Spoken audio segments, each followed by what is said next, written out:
Sebagai mahasiswa yang kreatif dan inovatif, tentunya aku dan teman-temanku memanfaatkan waktu sebaik-baik mungkin. Seperti ini kami datang lagi ke kampus untuk belajar ngobrol-ngobrol ala-ala podcast. Nah, kira-kira kami mau ngobrolin apa? Kami mau ngobrol tentang literasi media. Nah, kira-kira apa sih literasi media? Yuk ikutin kami. Assalamualaikum warahmatullahi wabarakatuh.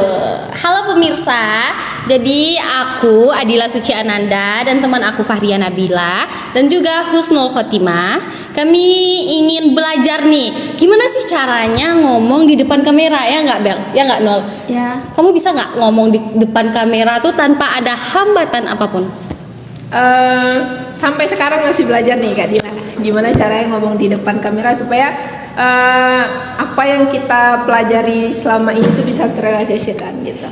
Kalau Husnul sebagai kita anak komunikasi, harusnya bisa dong. Sebenarnya sama aja sih ya sama Kak Bella ini. Masih belajar juga, apalagi sekarang ini aja udah terasa sedikit gugup walaupun cuma kita aja nih di sini ya.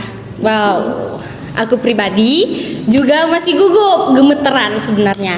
Nah, untuk tanpa berlama-lama, kita masuk aja. Kami di sini ada ingin belajar ngomong di depan kamera yang dikasih apa sih namanya tuh idenya dari dosen pengampu kami Bapak Abdullah Husairi. Kita sapa dulu ya. Halo Pak, makasih ya Pak. Ini kami lagi belajar untuk berbicara dengan tema literasi media. Sekalian berbincang-bincang ya Kak Dila. Ya, sekalian berbincang-bincang juga Husnul. Literasi media. Kira-kira literasi media itu apa sih menurut Husnul dan Bella? Oke. Kalau menurut saya sih literasi media itu adalah kemampuan untuk memilih, memahami dalam konteks sebuah konten baik bentuk atau gaya serta dampak terhadap industri dan produksi media massa untuk kita pertanyakan, evaluasi dan bahkan membuat atau memproduksi serta merespon dengan serius terhadap media yang kita konsumsi gitu Kak Dila. Kalau menurut Usnul ya sama aja kayak pengertian Kak Bella. Literasi media itu artinya itu kemampuan seseorang untuk memahami, menganalisis dan mengevaluasi pesan komunikasi yang didapatnya dari media sosial ataupun media massa. Seperti itu.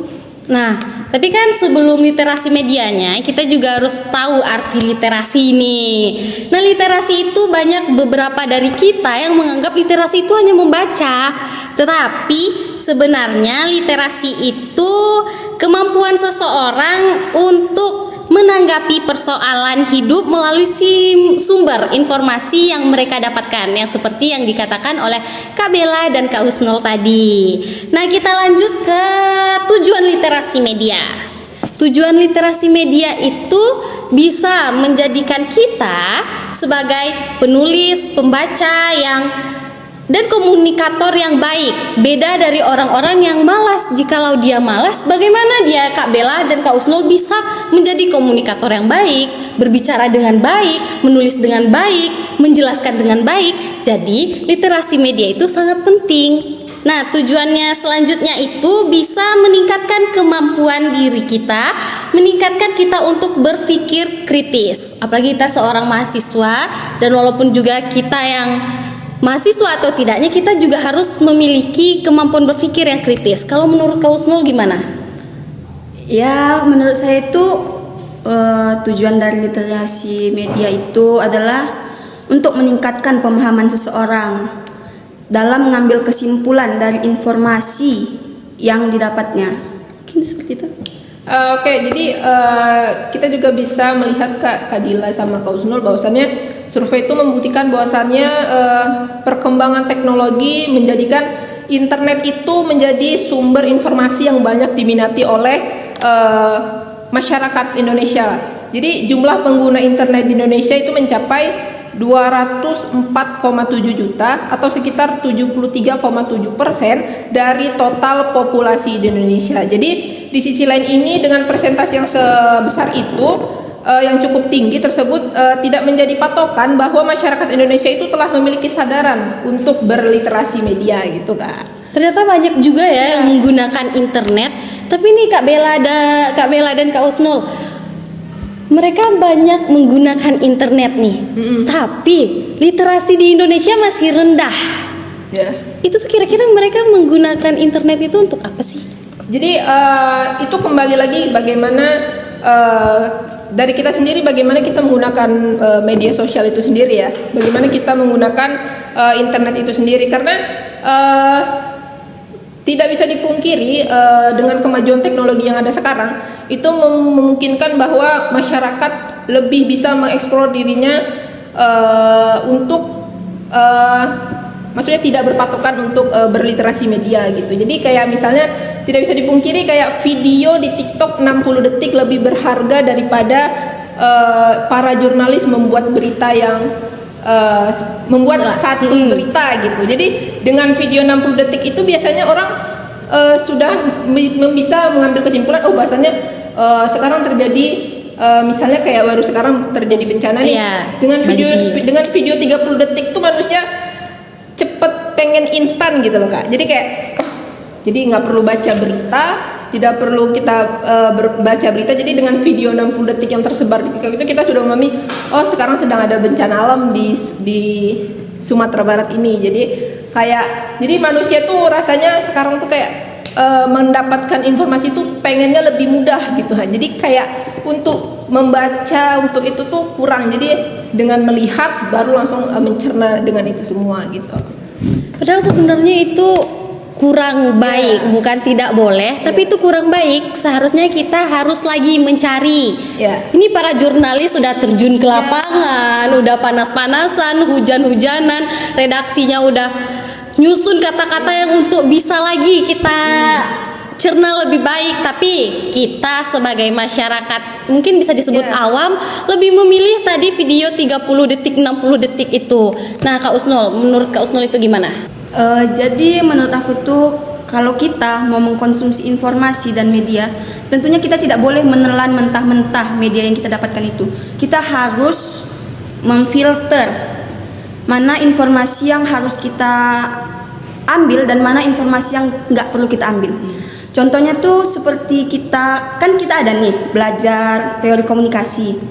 Nah, ada salah satu teori yang aku ambil nih, menurut aku itu teori uses and gratification, mengatakan bahwa kita punya hak untuk menentukan apa yang mau kita tonton.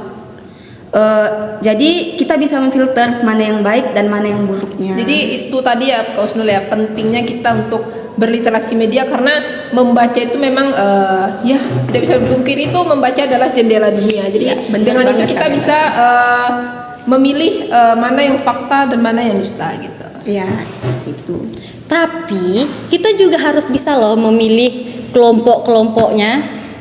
Seperti apa tuh Kak? Sepertinya nih, juga kalau Usnul tadi bahas teori uses and gravitation kan? Ya nggak sih itu namanya? Ya. Dan di teori itu step flow, kita itu disuruh untuk memilih, bukan gimana ya? Kita itu harus pandai memilih tempat, memilih orang, circle. Kalau bahasa kerennya circle. So, aku nggak tahu circle ya. Atau aku bukan terlahir dari planet ini. Planet mana ya kok?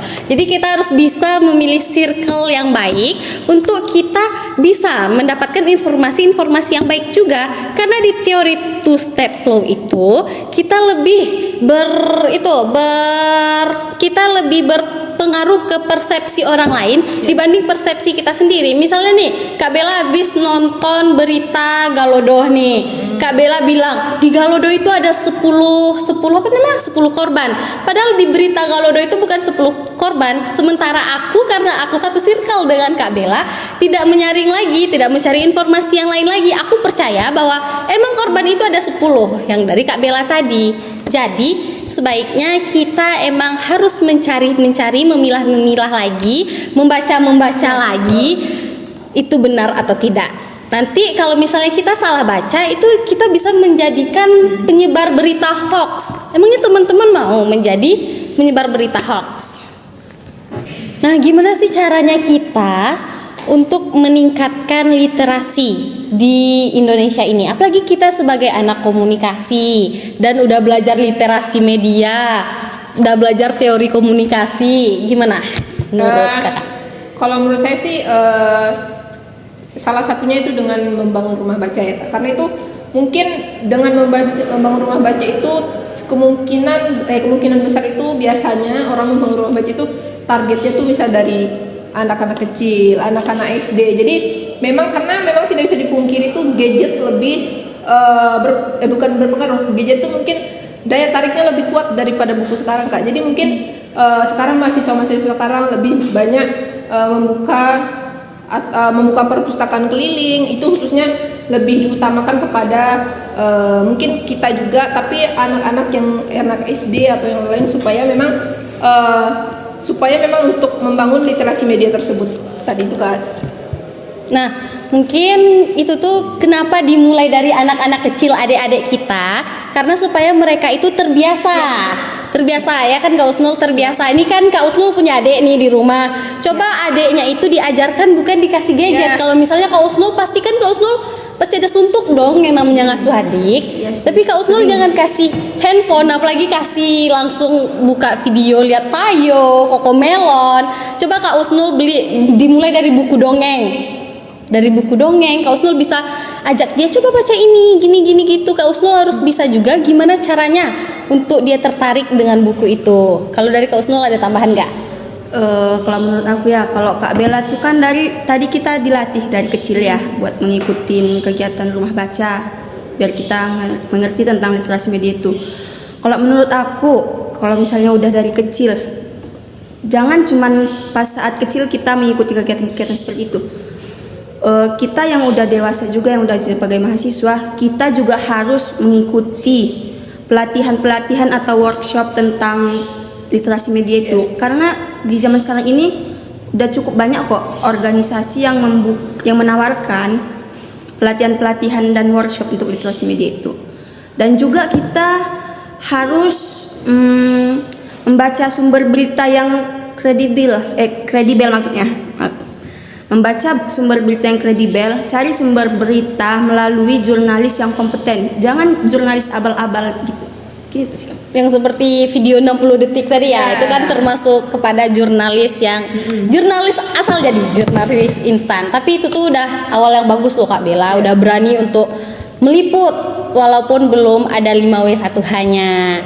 Nah, jadi teman-teman, untuk kita yang udah seumuran mahasiswa sekarang, itu tuh tidak ada kata terlambat. Nah, yang untuk kita punya adik-adik di rumah, karena kita udah belajar dari pengalaman kita, mungkin ada rasanya kita terlambat nih, kita nggak belajar ini itu. Jadi kita bisa kasih ke adiknya, kita bisa ajak dia di saat kita membaca, kita ajak dia untuk membaca juga, ya kan Kak Bella? Jadi mungkin Kak, mungkin bisa dimulai dari diri kita sendiri dan kita mengajak orang-orang terdekat kita. Iya. Jadi gitu teman-teman. Kak Bella nggak ada adik ya di rumah.